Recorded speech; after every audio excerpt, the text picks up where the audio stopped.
आज हम पढ़ने जा रहे हैं यहाँ पर 10th क्लास का साइंस का फर्स्ट चैप्टर जिसका नाम है केमिकल रिएक्शन एंड इक्वेशंस। तो हम यहाँ पे बेसिकली देखने जा रहे हैं कि जो केमिस्ट्री की बड़ी बड़ी इक्वेशंस होती हैं उनको हम बैलेंस कैसे करें। एक जो रेगुलर तरीका है हमारा वो सभी लोग जानते हैं। मैं यहाँ पर एक डिफरेंट मेथड बताऊँगा जिसका नाम है अलजेब्रिक ट्रिक। तो मैं यहाँ पे आप लोगों को अलजेब्रिक ट्रिक बताने जा रहा हूँ इक्वेशन को बैलेंस करने की। लेकिन उससे पहले मैं आपको एक वही रेगुलर तरीका जो आप यूज़ करते हैं, जो सभी लोग यूज़ करते हैं, वो बताता हूँ। फॉर एन एग्जाम्पल, एक छोटा सा एग्जाम्पल लेता हूँ मैं। जैसे कि H2 plus O2,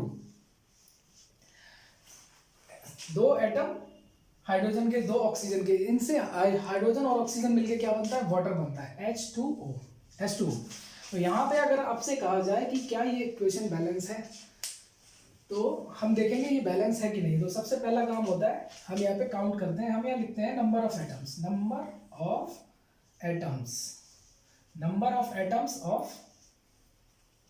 atoms of hydrogen और number of atoms of oxygen.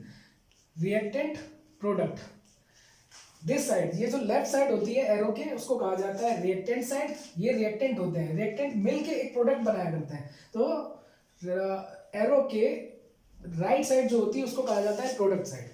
तो प्रोडक्ट साइड और रिएक्टेंट साइड, हमने ये R का मतलब है रिएक्टेंट साइड, P का मतलब है प्रोडक्ट साइड। अब हम यहाँ लिखते हैं number of atoms H, reactant side पे कितने हैं, 2। अब अगर हम यहाँ देखें प्रोडक्ट साइड पे, नंबर ऑफ हाइड्रोजन एटम्स कितने हैं, 2। तो ये तो बराबर है। अब हम ऑक्सीजन के देखते हैं। ऑक्सीजन के रिएक्टेंट साइड पे है 2, बट ऑक्सीजन के प्रोडक्ट साइड पे सिर्फ एक एटम है, 1। तो मतलब ये इक्वेशन अनबैलेंस है। अब इसे बैलेंस करने का तरीका, तो रेगुलर तरीका सभी लोगों को आता है। पहले तो मैं आपके रेगुलर तरीके से बताता हूँ। और रेगुलर तरीका क्या है, रेगुलर तरीका है कि सबसे पहला काम करेंगे हम, यहाँ पे 2 से मल्टीप्लाई कर दिया। 2 से जैसे ही मल्टीप्लाई किया तो यहाँ पे देखिए ऑक्सीजन के, यहाँ पे प्रोडक्ट साइड पे एक ही एटम था, लेकिन जैसे ही 2 से मल्टीप्लाई किया ऑक्सीजन के यहाँ पर भी 2 एटम हो गए। 2 atoms are also on the right side, on the product side now, ठीक है।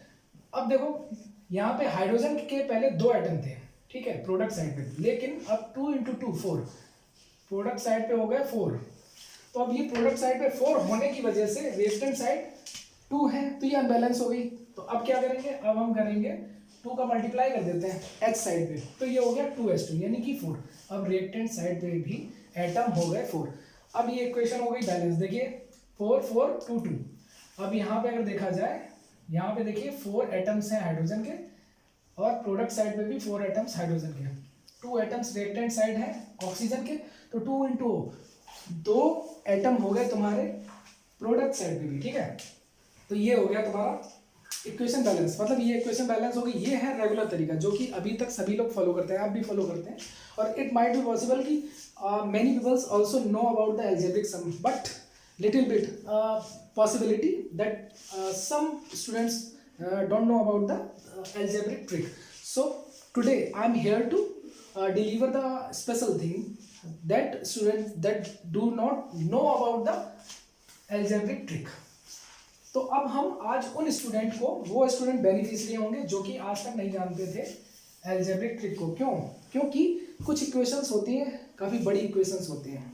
तो उन इक्वेशंस को कई बार क्या होता है कि सेम एटम्स होते हैं, रिएक्टेंट साइड पे भी सेम एटम्स होते हैं 3 to 4 टाइम्स, और प्रोडक्ट साइड पे भी वही सारे एटम्स होते हैं। तो कई बार क्या होता है, बैलेंस करना मुश्किल पड़ जाता है, क्योंकि कई यहाँ पे प्रोडक्ट साइड पे आपने जैसे कि मल्टीप्लाई किया 2 3 4, तो उसके अकॉर्डिंग यहाँ पे भी रिएक्टेंट साइड पे भी मल्टीप्लाई करना पड़ता है। तो ये मल्टीप्लिकेशन कई बार सही से हो नहीं पाता है, कहीं ना कहीं कोई पॉसिबिलिटी ऐसी छूटी जाती है जब एग्जाम में आप बैठे हों और एग्जाम का प्रेशर और लिमिटेड टाइम हो तब। क्योंकि घर पे बैठ के तो कोई भी इक्वेशन नॉर्मल तरीके से आप 1 से 2 घंटे में कभी भी कर सकते हैं, बट नेसेसिटी हमारी है कि एग्जाम में हम अच्छा परफॉर्म करें। तो उसके लिए मैं आपको ट्रिक बताता हूँ। चलिए देखिए, तो अब उस ट्रिक को फॉलो करिए। ये किसी भी इक्वेशन, कितनी भी बड़ी इक्वेशन हो, आराम से उसे आप बैलेंस कर पाएंगे लिमिटेड टाइम में। चलिए देखते हैं इसी इक्वेशन को, सेम इक्वेशन को पहले तो हम अनबैलेंस करते हैं जैसी थी। तो यहाँ पे 2 हमने हटा दिया है, ये 2 रिमूव कर दिया। अब यहाँ देखिए कि ये इक्वेशन हो गई अनबैलेंस्ड। फिर से जो रियल फॉर्म थी स्टार्टिंग पे, तो हम इसे एल्जेब्रिक तरीके से सॉल्व करने की कोशिश करते हैं। तो एल्जेब्रिक तरीके से करने के लिए सबसे पहले हम क्या करेंगे, यहाँ पे अलग अलग जितने भी, जैसे रिएक्टेंट साइड पे कितने हैं, देखो एक ये है हाइड्रोजन का एक मॉलिक्यूल है, एक ऑक्सीजन का मॉलिक्यूल है, और यहाँ पे एक कंपाउंड बना है। तो अब क्या करेंगे, हाइड्रोजन के साथ में ए मल्टीप्लाई कर दिया है, ए, ठीक है, थोड़ा सा बड़ा हो गया, तो यहाँ पे ऑक्सीजन के साथ में बी का मल्टीप्लाई कर दिया, हाइड्रोजन के साथ ए, ऑक्सीजन के साथ बी, और H2O वाटर के साथ में यहाँ पे C का मल्टीप्लाई कर दिया, तो C का मल्टीप्लिकेशन यहाँ पे हो गया है। अब देखिए किस तरीके से इसे निकालते हैं, एक छोटी सी एक नॉर्मल रिएक्शन है, तो इस नॉर्मल रिएक्शन को करते हैं, यहाँ पे लिखेंगे सबसे पहले यहाँ ए के साथ में हाइड्रोजन के कितने एटम्स मल्टीप्लाई हैं, 2 एटम्स, तो 2A लिख देंगे। अब 2A, अब यहाँ देखेंगे हाइड्रोजन, ये रिएक्टेंट साइड पे देखेंगे क्या और दूसरी जगह कहीं पर भी हाइड्रोजन है, जैसे कि यहाँ पे हाइड्रोजन है, यहाँ हाइड्रोजन है, नहीं है, तो हम अब इस एरो के राइट साइड पे पहुंचेंगे। राइट साइड पे पहुंचने का मतलब बीच में हम इक्वल का साइन लगाएंगे, तो इक्वल का साइन लगाने के बाद जब हम यहाँ आएंगे तो यहाँ देखेंगे हाइड्रोजन के कितने एटम है, 2 atoms of the hydrogens on the product side, तो ये C के साथ मल्टीप्लाई है, तो सबसे पहले C लिखा, और 2 एटम है मतलब 2 एटम्स हैं हाइड्रोजन के, तो 2 से मल्टीप्लाई कर लिया। पहली इक्वेशन हमें मिल गई है 2A इक्वल्स टू 2C। अब देखते हैं ये ए का बैलेंस हो गया इससे, अब B, तो मैं सबसे पहले बी लिखा। अब यहाँ पे देखेंगे कि ऑक्सीजन के साथ में मल्टीप्लाई किया है बी को, तो ऑक्सीजन के यहाँ पे कितने एटम्स, 2 एटम्स, तो 2B हो जाएगा, ठीक है। जितने एटम्स होते हैं तो उसका जो ये वेरिएबल जो हमने यहाँ लिखा हुआ है उसके साथ में मल्टीप्लाई हो जाता है, तो 2B इक्वल टू हो जाएगा, इक्वल्स टू इसलिए क्योंकि ऑक्सीजन के इस तरफ और कोई एटम्स नहीं है, तो राइट साइड में जब हम देखेंगे तो ऑक्सीजन का देखो C के साथ में मल्टीप्लाई, सबसे पहले तो C लिखेंगे।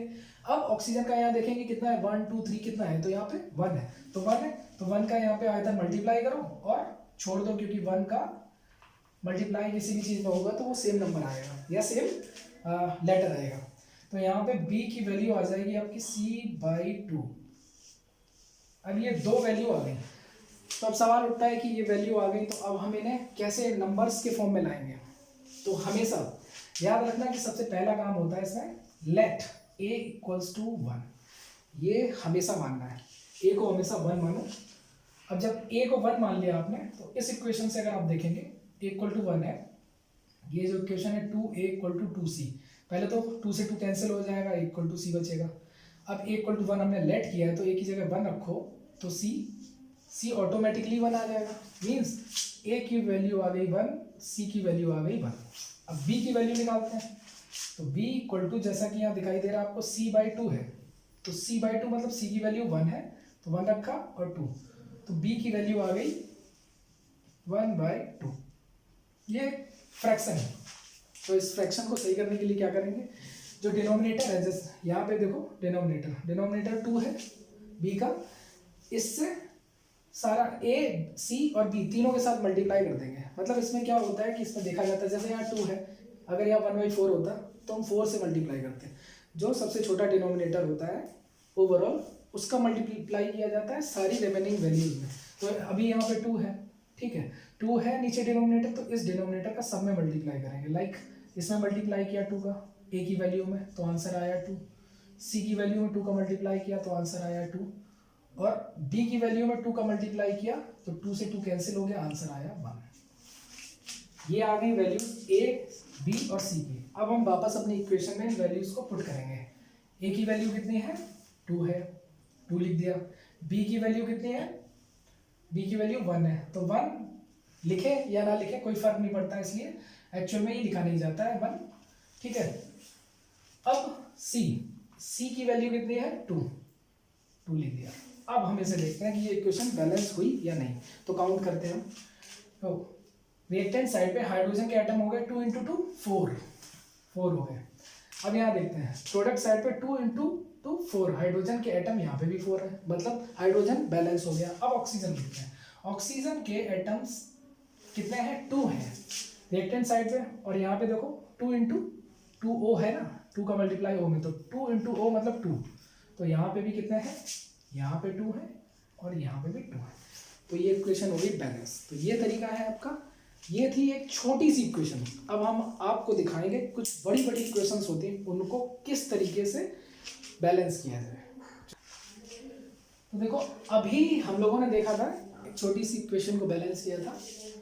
हमने वाटर का कंपाउंड, हमने देखा कि H2 प्लस O2 मिक्स होके H2 बना रहे थे और उनको बैलेंस किया।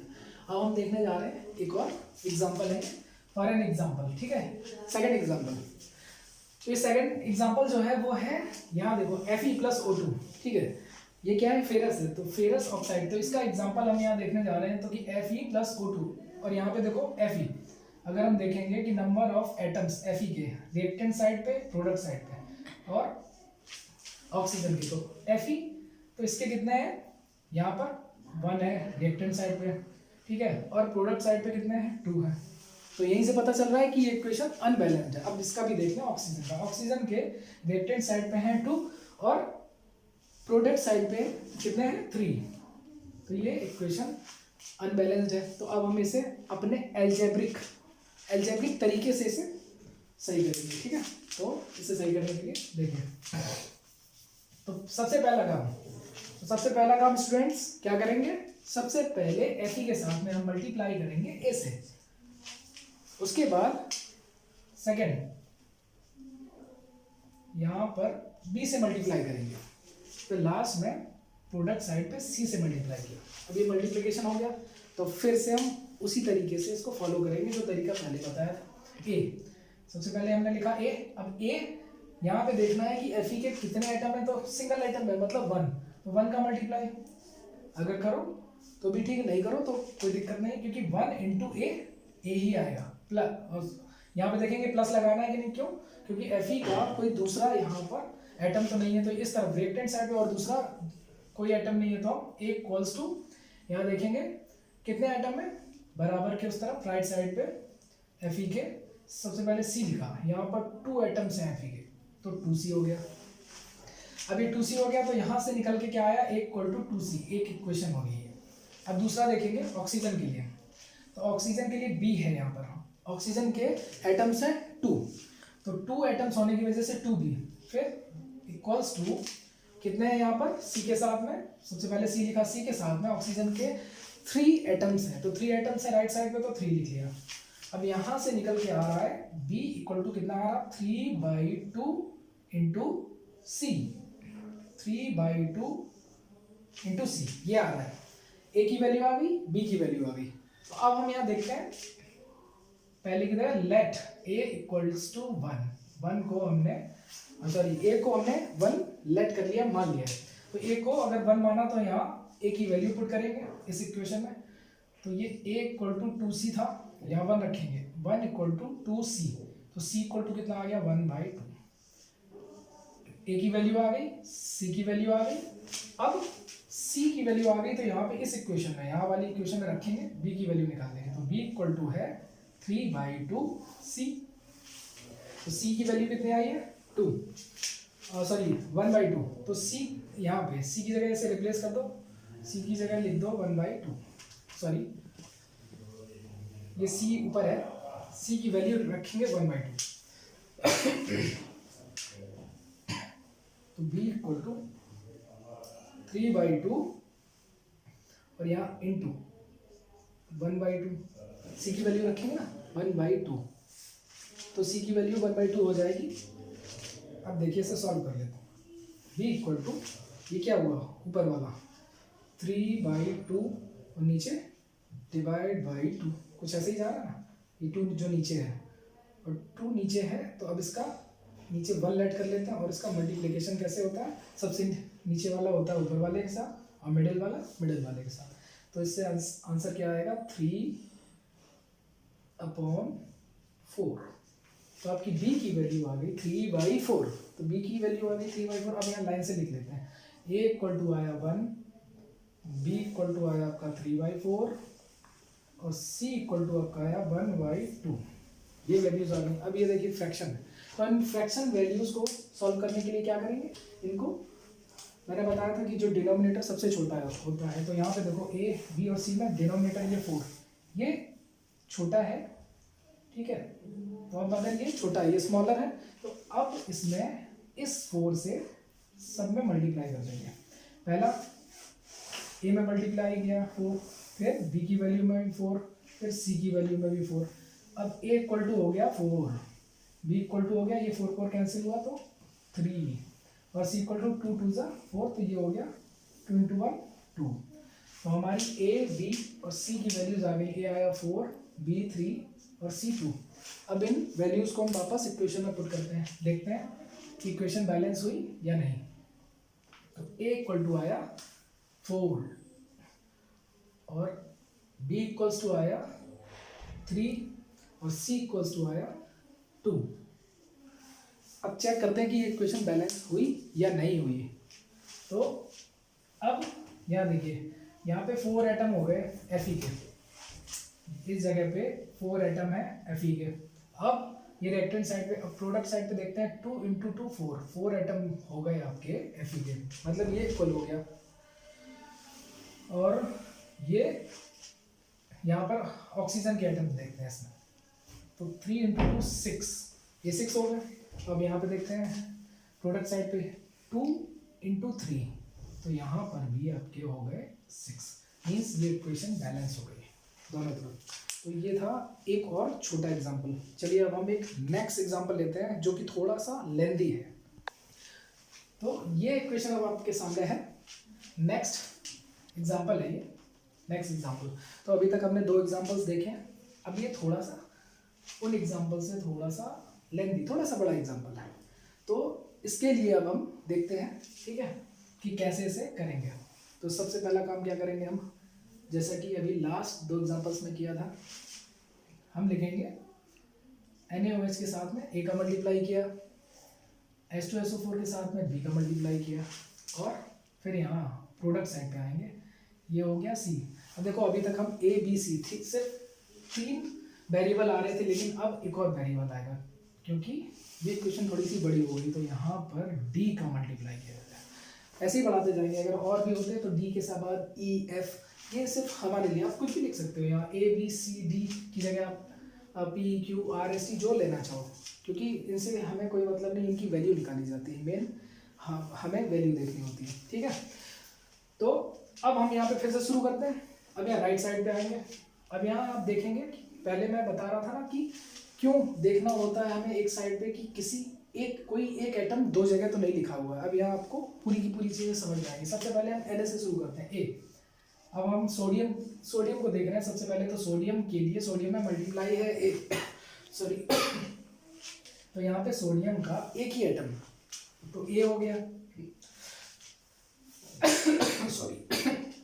तो अब यहाँ देखेंगे कि Na इस साइड पे, रिएक्टेंट साइड पे और कहीं तो नहीं है सोडियम, यहाँ पे नहीं है, चलिए ठीक है। तो A इक्वल्स टू का साइन लगाया। आप लेफ्ट साइड राइट साइड पे देखेंगे तो यहाँ पे देखेंगे C के साथ में है, और C के साथ में Na के कितने एटम है, 2 एटम्स, तो यहाँ पे हो गया 2C। तो A इक्वल टू आ गया 2C, ये आ गई आपकी पहली इक्वेशन, ठीक है। अब इसी तरीके से दूसरी इक्वेशन, अभी दूसरी इक्वेशन निकालते हैं। A के साथ में अब यहाँ देखो क्या क्या है, A के साथ में O है, ऑक्सीजन का देखेंगे, ऑक्सीजन के लिए अभी Na के लिए हमने देखा था, अब हम O के लिए, सिर्फ O के लिए देखते हैं। तो A ऑक्सीजन के लिए, तो यहाँ ऑक्सीजन 1 है तो 1A लिख लो। अब यहाँ देखो ये दूसरा जो H2SO4 दे रखा है, इसके साथ में देखो प्लस, अब प्लस का साइन लगेगा क्योंकि ये अभी रिएक्टेंट साइड पे ही है। तो यहाँ पे ऑक्सीजन के 4 एटम है, वो B के साथ मल्टीप्लाई है, मतलब B लिखोगे तो 4B, 4 × B, 4 atoms of oxygen. अब इक्वल्स टू का साइन लगेगा क्योंकि यहाँ ऑक्सीजन खत्म। अब यहाँ देखेंगे ऑक्सीजन कितनी जगह है, तो अब यहाँ हम आते हैं तो यहाँ देखेंगे कि ये पहला C, यहाँ पे ऑक्सीजन के 4 एटम्स हैं, 4 प्लस का साइन फिर से लगाया। अब यहाँ पे देखिए, यहाँ पे D के साथ में D लिखा, और D के साथ में कितने एटम्स हैं ऑक्सीजन के, तो ओनली 1 एटम, तो 1 लिख लो। अब ये इक्वेशन आ गई। इसे नॉर्मल तरीके से अगर हम लिख लें तो ये होगी A + 4B = 4C + D।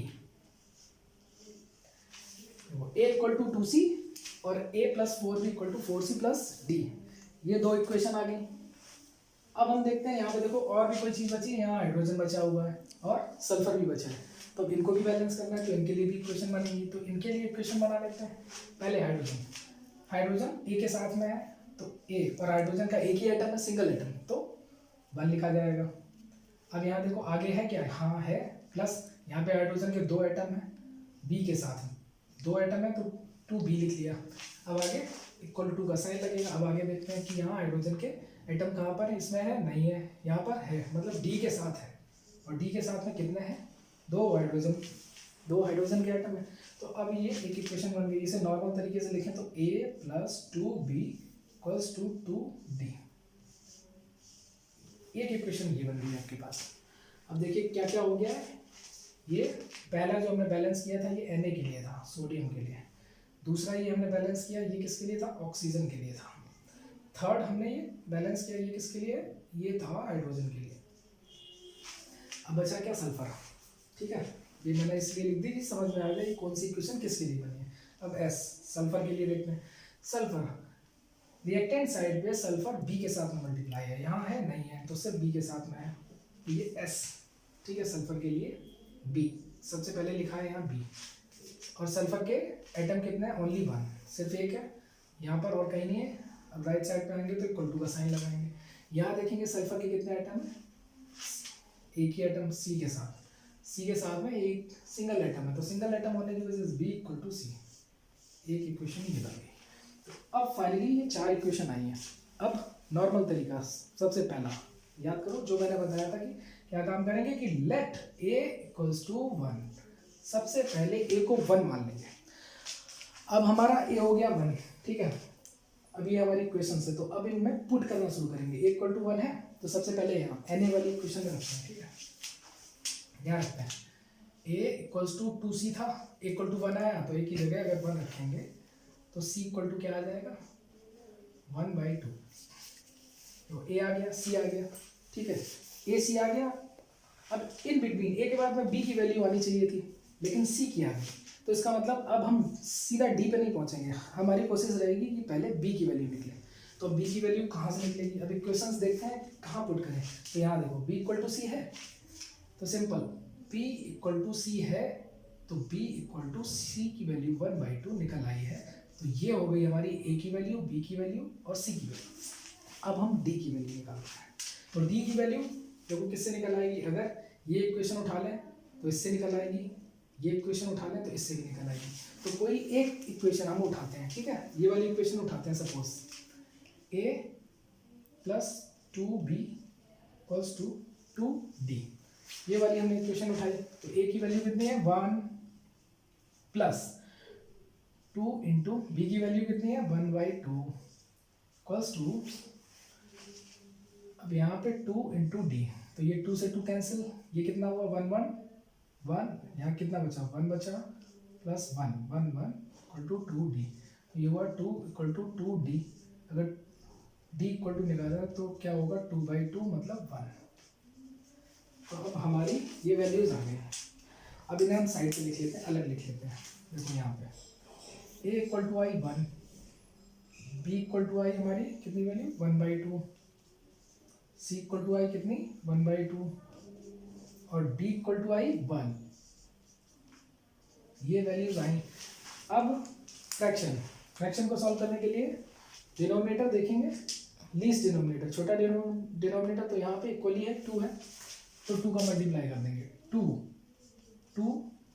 2 सभी में सबसे छोटा डिनोमिनेटर देखा जाता है। मतलब मेरे कहने का मतलब अगर 1/4 लिखा है, किसी की वैल्यू है, जैसे C की वैल्यू 1/4 है और B की वैल्यू 1/2 है, तो अगर इन सब में देखेंगे तो 4 को लेंगे, क्योंकि 1/2 से छोटा 1/4 होता है, तो ये डिनोमिनेटर छोटा है तो 1/4 ले लेंगे। तो ऐसे ही यहाँ पे अभी बराबर है 1/2, तो इसलिए हमने 1/2 का 2 ले लिया। तो नीचे का डिनोमिनेटर का जो यहाँ पे कितना है, इसमें 2 है, तो यहाँ पे अगर होता 1/4 और 1/2 तो 4 को लेते, तो यहाँ पे बराबर है इसलिए 2 को ले लिया, 2 से मल्टीप्लाई कर दिया।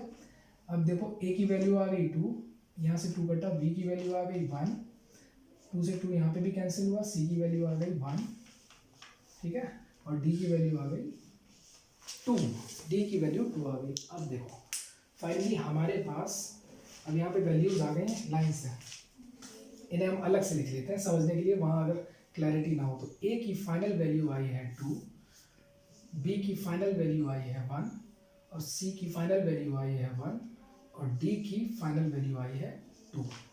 ये आपकी फाइनल वैल्यूज हैं। अब इनको हम वापस पुट करते हैं इक्वेशन। अब इक्वेशन में देखो ए, ये ए था, ए वेरिएबल को हटाओ, ए की वैल्यू है 2 पुट कर दिया, बी को हटाओ यहाँ से, बी की वैल्यू है 1 पुट करो या ना करो कोई फर्क नहीं पड़ता है, क्योंकि 1 के मल्टीप्लिकेशन में जितनी भी चीज़ है वो सेम आ जाएगी। फिर सी की वैल्यू है 1, लेकिन मैं यहाँ लिखा छोड़ दे रहा हूँ, 1 लिख दिया, सी की वैल्यू 1। अब और डी की वैल्यू है 2, ये है डी 2। अब हम देखते हैं कि क्या इक्वेशन बैलेंस हुई। अब देखिए ये जो 1 है ऐसे आप चाहो तो लिखो, चाहो तो हटा दो, ये 1 है ऐसे आप चाहो लिखा रहने दो, चाहो तो हटा दो। अब हम देखेंगे यहाँ से, यहाँ सोडियम के 2 एटम्स हैं इस पूरी साइड पे, यहाँ पे देखो 2 × 1 2 ही, यहाँ पे सोडियम के 2 एटम्स, यहाँ पे भी सोडियम के 2 एटम्स। फर्स्ट ऑक्सीजन पे आते हैं।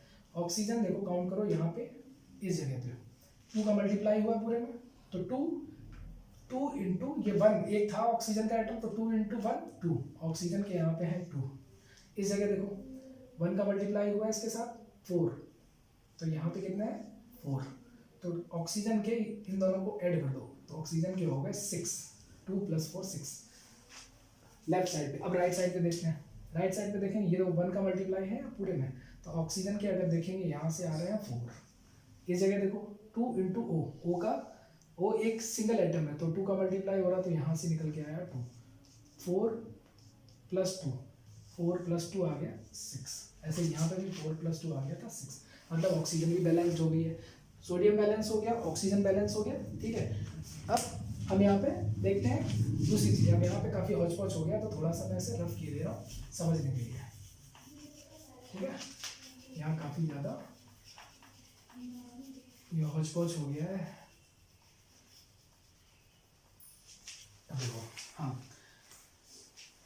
सोडियम बैलेंस हो चुका है, ऑक्सीजन बैलेंस हो चुका है। अब नेक्स्ट क्या है, हाइड्रोजन। हाइड्रोजन देखते हैं, यहाँ पर हाइड्रोजन कितने हैं, 2 का मल्टीप्लाई हुआ है, सिंगल एटम है, तो ये हो गए 2, यहाँ से 2 एटम्स निकले, यहाँ देखो 2, इस जगह से 2 एटम्स, 2 2 4, इन दोनों को ऐड करो तो 4। रिएक्टेंट साइड पे हाइड्रोजन के 4 एटम्स हैं। अब राइट साइड पे आते हैं, तो यहाँ देखो यहाँ हाइड्रोजन है नहीं है, यहाँ पे आओ 2 × 2 4, ये सीधा सीधा निकलेगा 4, मतलब हाइड्रोजन भी बैलेंस हो गया। अब लास्ट हाइड्रोजन भी हो गया, ठीक है, ऑक्सीजन भी हो गया, सोडियम भी हो गया, अब बचा सल्फर। अब हम सल्फर की बात करते हैं, सिर्फ सल्फर। तो यहाँ देखो इस साइड पे आप देखोगे रिएक्टेंट साइड पे सल्फर सिर्फ एक जगह है, यहाँ पर। यहाँ क्या है, सिंगल एटम, एक एटम है सिर्फ इसका। अब यहाँ पे आ जाओ, यहाँ पर भी सल्फर का सिर्फ एक एटम है, तो मतलब सल्फर भी यहाँ पे बैलेंस हो गया।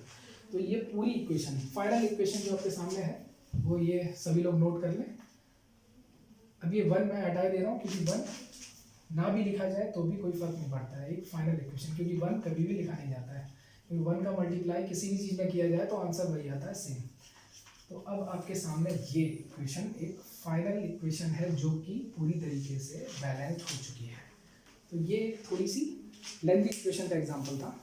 ऐसे ही मैं एक एग्जांपल और आपको करवाता हूँ, काफ़ी इंपॉर्टेंट है, जैसे कि जो होल थ्राइस होल ट्वाइस के फॉर्म में लिखा जाता है। चलिए, तो अभी तक हमने कुछ एग्जांपल्स देखे इसके। अब एक नेक्स्ट एग्जांपल, हर एग्जांपल खुद में एक अलग एग्जांपल है, ठीक है। तो इसके बाद मैं एक और एग्जांपल बताऊंगा, तो उसके बाद आपके सामने कोई भी क्वेश्चन आ जाए लगभग आप पूरी तरीके से बैलेंस कर लोगे, ठीक है। ये सेकंड लास्ट एग्जांपल है। इसके बाद एक और एग्जांपल है, उसे आप देखना जरूर, क्योंकि वो बहुत ही ज़रूरी है। वो अलग तरीके का, हर एग्जांपल अलग तरीके का है, हर कैटेगरी का एग्जांपल मैंने लिया है, ठीक है। चलो हम स्टार्ट करते हैं फिर से। तो अभी तक सारे के सारे लोग समझ चुके होंगे सबसे पहला काम क्या करना है। सबसे पहला काम करना है कि ए का मल्टीप्लाई किया फर्स्ट के साथ, फिर आगे बी का मल्टीप्लाई किया, फिर सी का, फिर डी का। अब यहाँ देखो ए बी सी डी, अभी भी यहाँ पे सिर्फ डी तक ही पहुँचे, तो मल्टीप्लिकेशन हो गया। अब क्या करेंगे, हमेशा की तरह फिर से यहाँ एम जी, एक एम जी का आइटम उठाया हमने। एम जी का आइटम कितना है, यहाँ सिंगल है, ए लिखा, कितना है, तो यहाँ पे देखेंगे कि एम जी का जो आइटम है एक है 1। इस साइड पे एम जी और है नहीं है, इस साइड पे एम जी इक्वल्स टू सी, सी के साथ में मल्टीप्लाई है। एटम कितना है? Only one. तो वन का कोई मतलब नहीं है, तो वन को हम हटा सकते हैं। A equal to C, first equation आ गई। अब देखेंगे Mg के अलावा यहाँ पे और क्या है? O है, ऑक्सीजन। तो O, अब हम O को देख लेते हैं। तो O को देखने के लिए देखो A का मल्टीप्लाई O में है और यहाँ 2 का मल्टीप्लाई है, ये होल ट्वाइस है। इसका मतलब है ये जो यहाँ मल्टीप्लिकेशन है, इसका मतलब है कि ये पूरे इसके अंदर जो इस ब्रैकेट के अंदर जितनी भी चीज़ें हैं उनके साथ मल्टीप्लाई है, उनके एटम्स के साथ। ऑक्सीजन का यहाँ एक एटम है, हाइड्रोजन का एक है, बट 2 से मल्टीप्लाई होने की वजह से यहाँ ऑक्सीजन के 2 एटम्स हैं और हाइड्रोजन के भी 2 एटम्स हैं। तो अब हम यहाँ ऑक्सीजन का देखेंगे। तो ऑक्सीजन का सबसे पहले तो ए लिखा, ए से मल्टीप्लाई है और कितने हैं? 2 हैं, तो 2A हो गया। ऐसे ही आगे बढ़ेंगे, यहाँ देखेंगे ऑक्सीजन और कहीं है? नहीं है। फिर इधर आते हैं, इक्वल्स टू का साइन लगाया, यहाँ देखेंगे यहाँ ऑक्सीजन है? नहीं है। यहाँ है डी के साथ में, पहले डी बनाया और डी के साथ में ऑक्सीजन का कितना? सिर्फ सिंगल एटम है, 1। तो 1 लिखें या ना लिखें कोई फर्क नहीं पड़ता है, तो 1 को हटा दिया हमने, ठीक है। अब यहाँ ए इक्वल टू, यहाँ से क्या आ गया? D/2, ठीक है, equal to D/2 equal to C. ये 2 इक्वेशन आ गई। उसके बाद हम आगे बढ़ते हैं। ये किसके लिए था? ये था Mg के लिए, और ये था ऑक्सीजन के लिए। अब हम हाइड्रोजन के लिए देखते हैं, ठीक है। हाइड्रोजन के लिए निकालते हैं। तो यहाँ पे हाइड्रोजन देखो ए के साथ में कितने हैं? पहले तो ए लिखो, हाइड्रोजन 2 एटम, तो 2A हो गया। यहाँ हाइड्रोजन है, देखो बी के साथ में भी, तो अब यहाँ पे प्लस का साइन लगेगा बी के साथ में, और कितना है? सिर्फ सिंगल एटम, तो बी 1 लिखो या ना लिखो, इसीलिए मैं 1 लिखता नहीं हूँ क्योंकि 1 की जरूरत नहीं। तो 2A plus B, single atom है तो प्लस बी। उसके बाद बराबर, क्योंकि राइट साइड पे जा रहे हैं, तो यहाँ पे हम देखेंगे हाइड्रोजन, हाइड्रोजन की बात हो रही है, यहाँ पे हाइड्रोजन है? नहीं है। यहाँ पे है, डी के साथ में है, तो डी लिखा, और डी के साथ में कितने एटम है? 2 एटम है, 2 एटम्स। ये आपकी एक और इक्वेशन आ गई, ये हो गई इक्वेशन 3। अब हम देखते हैं, देखो ये Mg हो गया, O हो गया, H हो गया, यहाँ पे और कुछ बचा? यहाँ पे Cl, ये Cl बचा हुआ है। तो हम रिएक्टेंट साइड पे एक और चीज़ बची है Cl, तो हम यहाँ पे लिखते हैं B के साथ में मल्टीप्लाई है Cl, ये Cl के लिए है, ठीक है। तो Cl के लिए B के साथ मल्टीप्लाई और सिंगल एटम है, तो 1 भी लिखें या नॉर्मल भी लिखें। अब राइट साइड पे देखेंगे, B इक्वल टू, यहाँ Cl2 है, यहाँ नहीं है, तो यहाँ Cl2 है, यानी कि C के साथ में, तो C और Cl2 मतलब 2 एटम है, तो 2, तो यहाँ से आ गई तुम्हारी 4th इक्वेशन। ये इक्वेशन तुम्हारी हो गई 4। अब पहले की तरह हम क्या करेंगे? ए को लेट कर लिया, लेट ए इक्वल टू 1। अब ए को लेट किया 1, तो वैल्यूज रखना शुरू करें। ए अगर 1 है तो सी क्या हो जाएगा? यहाँ ए इक्वल टू सी था ना, तो ए की वैल्यू जो 1 आई है वो रख दी हमने, तो सी इक्वल टू भी 1 हो गया। A equal to 1, C equal to 1। अब ए सी के बाद डी पे नहीं जाएंगे हम, बी पे, क्योंकि बी स्किप हो गया है, तो बी की वैल्यू हम निकालेंगे। हम लाइन से जाते हैं, पॉसिबल होता है हो तो ए को लेट करने के बाद बी की वैल्यू निकालें, लेकिन यहाँ बी की वैल्यू नहीं निकल रही थी, तो सी की आ गई, तो सी की निकाल दी। उसके बाद हम फिर से वापस बी पे जाएंगे। अब देखो बी कहाँ है? यहाँ है, तो बी इक्वल टू है 2C, और C इक्वल टू आया है 1, तो B इक्वल टू 2 इंटू 1, मतलब B की वैल्यू आ गई 2। A आ गया 1, C आ गया 1, B आ गया 2, अब D रह गया। अब D की वैल्यू निकालनी है, तो हम देखेंगे D कहाँ है? ये रहा। तो इस इक्वेशन को लिखेंगे 2A plus B equal to 2D। ये इक्वेशन हमने लिख ली। अब हम इससे निकालेंगे कि D की वैल्यू कितनी है। तो A कितना था? 1, तो 2 इंटू 1। B कितना निकला? 2, और यहाँ लिखा है 2D, तो ये 2 इंटू 1 2 प्लस 2 2, और सॉरी 4 हो जाएगा 2D। अब यहाँ से ये 4 इक्वल टू 2D, तो D इक्वल टू अगर निकाला जाए तो आंसर आएगा 2, ठीक है। D इक्वल टू आ गया 2। अब सबकी वैल्यू आ गई, D इक्वल टू 2 आ गया। अब हम यहाँ रखते हैं, और इस इक्वेशन से A इक्वल टू D/2 से भी निकल सकता था, किसी से भी निकल सकती थी। यहाँ अगर A की जगह हम 1 रखते, A को 1 लेट किया था तो 1 रखते, तो D इक्वल टू अपने आप 2 का यहाँ मल्टीप्लाई हो जाता, D इक्वल टू 2 आ जाता। इससे भी निकाल सकते थे, इस इक्वेशन से भी निकाल सकते। अब हम यहाँ लिखते हैं A इक्वल टू आया है आपका 1, B इक्वल टू आपका आया है, B इक्वल टू 2 आया है, और C इक्वल टू कितना आया है? C इक्वल टू 1 आया है, एंड D इक्वल टू 2 आया है। ठीक है। अब यहाँ पे कोई वैल्यू फ्रैक्शन में है नहीं है। अब जब वैल्यू फ्रैक्शन में नहीं है तो हमें ना नॉर्मल तरीके से ऐसे ही लिख देंगे। अब हमें इसमें कुछ चेंज करने की ज़रूरत नहीं है।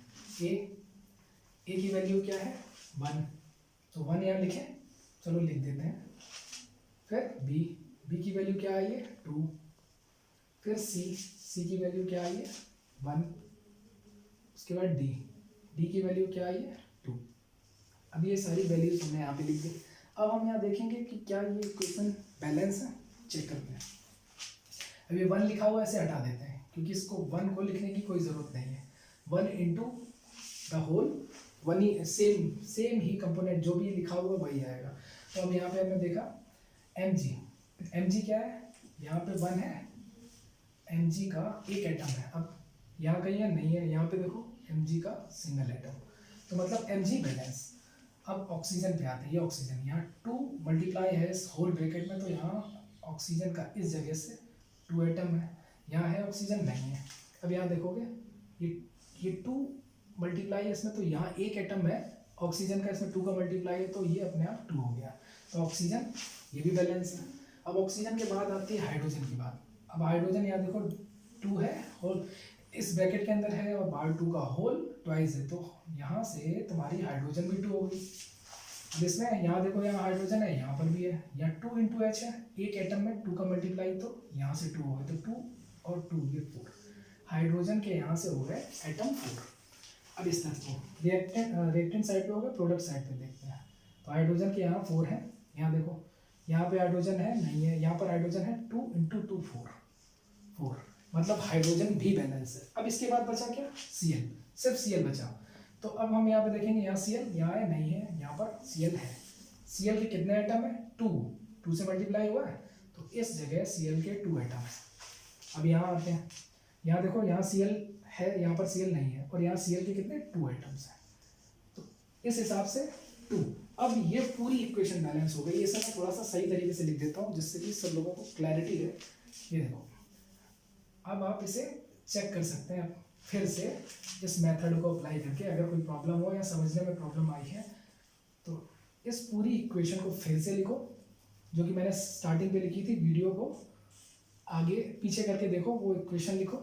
इक्वेशन लिखने के बाद पॉज करके इसे बैलेंस करने की कोशिश करो, और ये जब बैलेंस हो जाए तो बाद में वीडियो को फिर से चलाओ और देखो कि क्या मैंने और आपने जो प्रोसीजर अपनाया है वो सेम है, क्या सही से पूरा प्रोडक्ट निकला है जैसा कि मैंने निकाला है।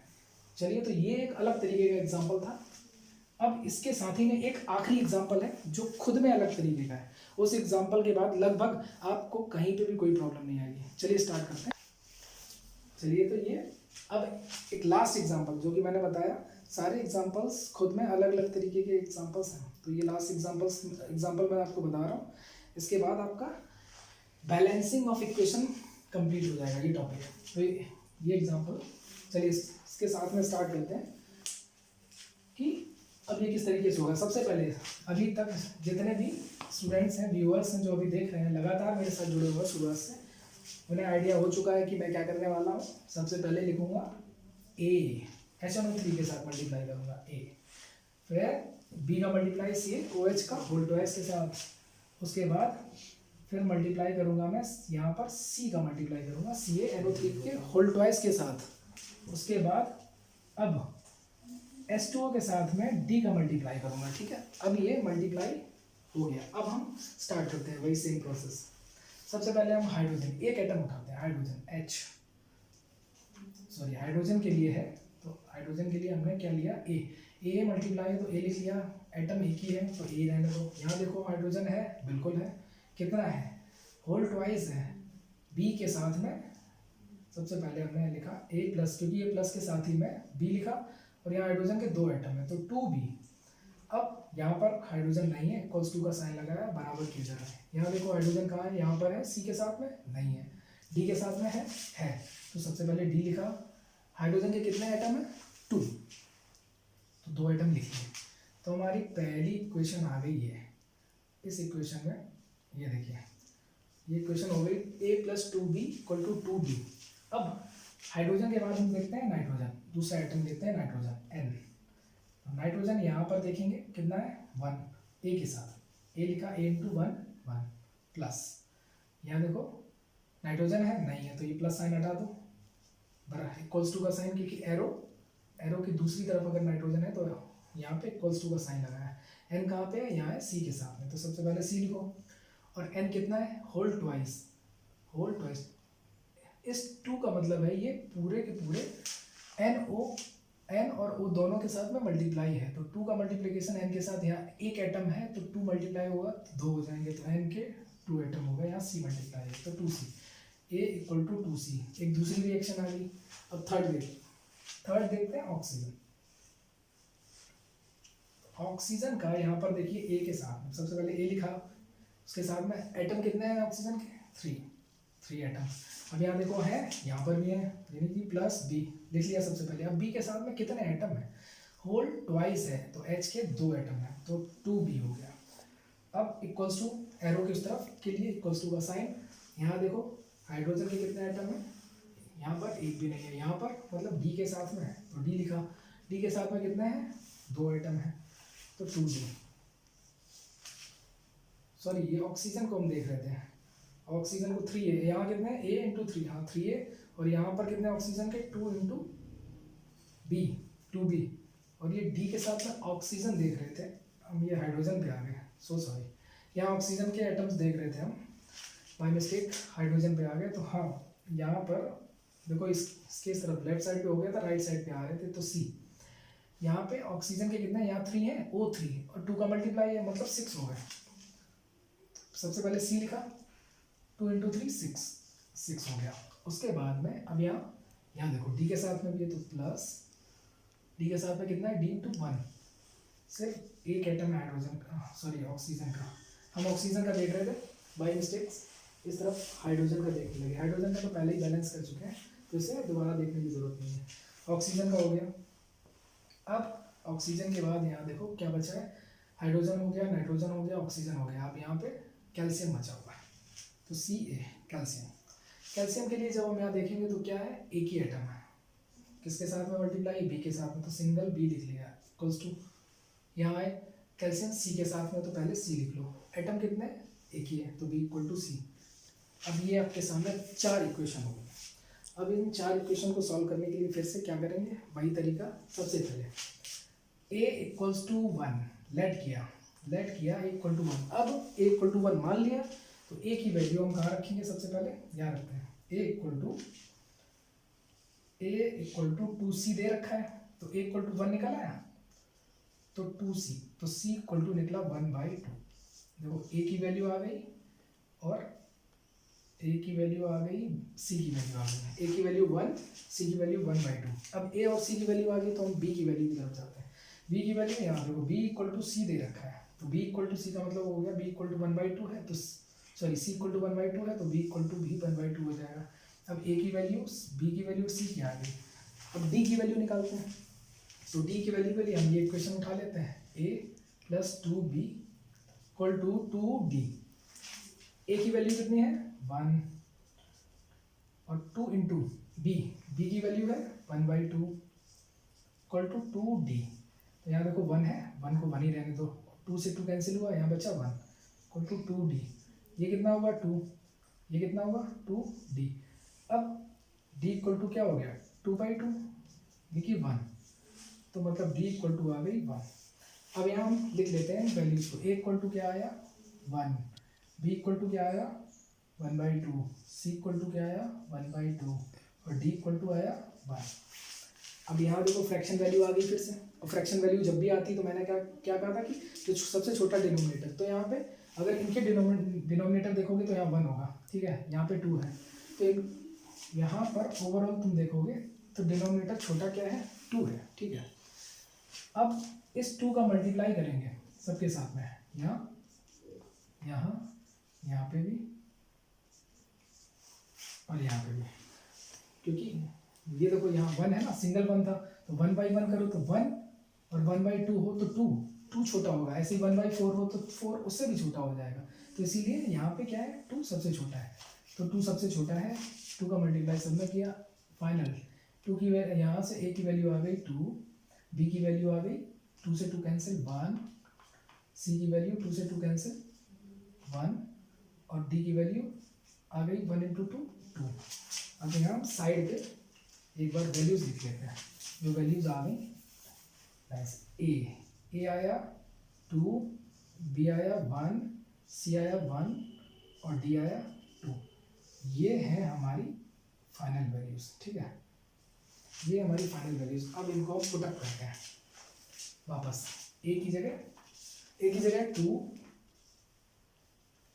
और बी की जगह 1, सी की जगह 1 और डी की वैल्यू 2 आई है, तो डी की वैल्यू यहाँ लिखते हैं 2।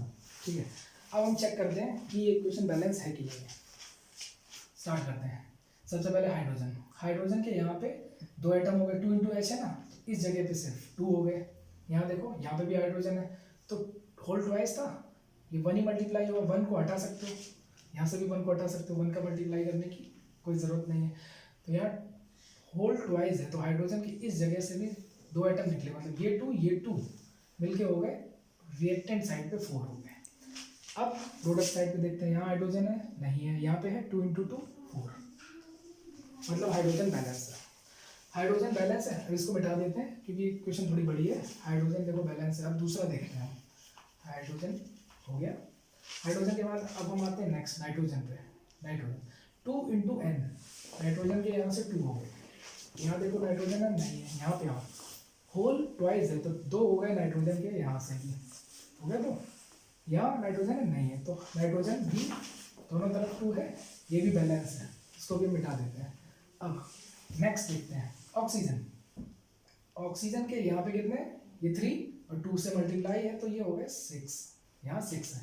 यहाँ देखो होल ट्वाइस है, होल ट्वाइस होने का मतलब यहाँ से ऑक्सीजन हो गया 2 एटम्स। अब यहाँ 2 2 कितना हो गया, 6 + 2 ये हो गया 8। इन दोनों को ऐड करोगे 8 हो गया। यहाँ देखो, यहाँ होल ट्वाइस है, ये क्या है, NO3 का होल ट्वाइस, तो यहाँ 2 इंटू 3 इस ऑक्सीजन के, ये पता है ना O3 है और ये 2 का मल्टीप्लाई हो रहा है, तो ये 2 का मल्टीप्लाई होगा, होल ट्वाइस लिखा है, तो 3 इंटू 2 6 हो जाएगा, तो यहाँ पे 6 हो गए इसमें। अब यहाँ देखो 2 का मल्टीप्लाई एक एटम से हाइड्रोजन ऑक्सीजन के से हो रहा है, तो यहाँ पे 2 हो गए, तो 6 + 2 ये क्या हो गया 8। लेफ्ट साइड पे भी 8, राइट साइड पे भी 8 ऑक्सीजन के एटम, मतलब ये भी बैलेंस्ड है। अब क्या बचा, अब आखिरी चीज बची कैल्शियम, Ca।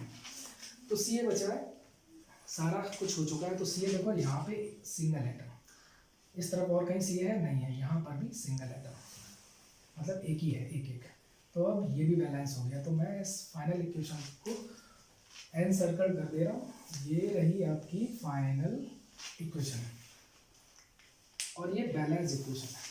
तो इस तरीके से सारी की सारी इक्वेशन जो मैंने अभी बताई वो खुद में इंपॉर्टेंट है, अलग अलग तरीके के एग्जाम्पल है।